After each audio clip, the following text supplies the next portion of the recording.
معراج تو آقا کو ملی ہے، ہمیں کیوں خوشی ہے؟ جس سے پیار ہونا اس کے ہر عروج سے پیار ہوتا ہے، اس کے ہر انعام سے پیار ہوتا ہے۔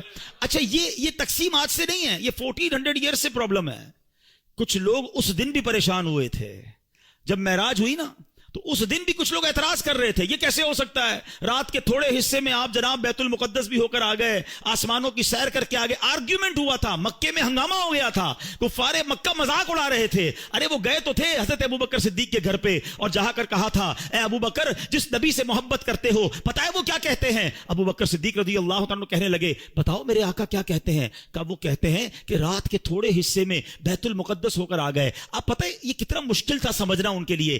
عقل یہ کہتی ہے کیونکہ بیت المقدس کی جو جرنی تھی فرام مکہ ٹو فلسطین، اٹس اباؤٹ 1 month جرنی، 1 مہینے کا گھوڑوں پر اونٹوں پر سفر تھا، مہینہ جانا مہینہ واپسی، اور رات بھی نبی پاک یہاں ہیں، فجر میں بھی یہاں ہیں، اور دعویٰ یہ ہے کہ میں رات ہو کر آیا ہوں۔ بڑا شور مچا، سبحان اللہ۔ صدیق اکبر نے کہا اگر میرے آقا فرماتے ہیں تو سچ فرماتے ہیں، آقا فرماتے ہیں تو حق فرماتے ہیں۔ اچھا لوگوں نے بڑا آرگیو کیا، اے ابوبکر یہ تم کیسے کہہ سکتے ہو؟ یہ تھوڑی دیر میں اتنا بڑا سفر کیسے ہوا؟ حضرت ابوبکر صدیق نے کمال کا جواب دیا، کہتے ہیں میں تو اس سے بڑی بڑی باتیں بھی مانتا ہوں۔ وہ کہتے ہیں رب ایک ہے، میں نے دیکھا نہیں، میں مانتا ہوں ایک ہے۔ وہ کہتے ہیں جبریل قرآن کی آیت لے کر آتے ہیں، میں نے دیکھا نہیں جبریل کو قرآن لاتے ہوئے، قرآن میں نے مانا رب کی کتاب ہے۔ نہ قیامت دیکھی، نہ جنت دیکھی، نہ دوزخ دیکھی، جب میں تمام چیزوں کو بن دیکھے مانگتا ہوں، تو جب میرے آقا فرما رہے ہیں تو سچ فرما رہے ہیں۔ اچھا اب تھوڑا سا لاجیکلی بھی سمجھا دو، ینگسٹر بیٹھے ہیں آج کل بڑی کنفیوژنز پھیلائی جاتی ہیں، یار یہ معراج جو ہوئی تھی نا یہ خواب میں ہوئی تھی، انکار تو کر نہیں سکتے، قرآن میں ذکر ہے، تو کہتے معراج ہوئی تھی مگر خواب میں ہوئی تھی۔ اب میں ذرا لاجیکلی آپ کو سمجھا دیتا ہوں۔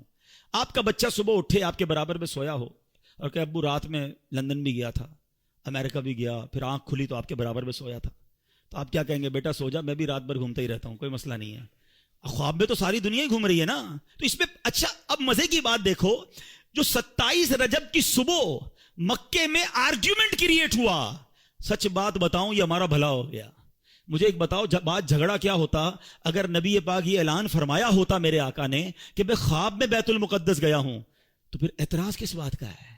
یہ اعتراض بتا رہا ہے، یہ آرگیومنٹ بتا رہا ہے کہ میرے آقا کا دعویٰ یہ تھا کہ میں جسمانی طور پر گیا ہوں، یہ سیر میں نے فزیکلی کی ہے، یہ آرگیومنٹ بتا رہا ہے، یہ کفار مکہ کا اعتراض بتا رہا ہے کہ نبی پاک نے 27 کی مارننگ ریویل یہی کیا تھا کہ میں جسمانی طور پر بیت المقدس گیا ہوں۔ ایمان والے اس وقت بھی مان گئے تھے، ایمان والے آج بھی مان رہے ہیں، ایمان والے اس وقت بھی خوش تھے، ایمان والے آج بھی خوش ہیں۔ اس وقت بھی ابو جہل کو پرابلم تھا، آج بھی کچھ لوگوں کو پرابلم ہے، وہ پرابلم مناتے رہیں، ہم خوشیاں مناتے رہیں گے، اور اللہ ہمیں نبی پاک کے بارے میں ہمیشہ پازیٹو اور خوشیاں منانے والا ہی رکھے۔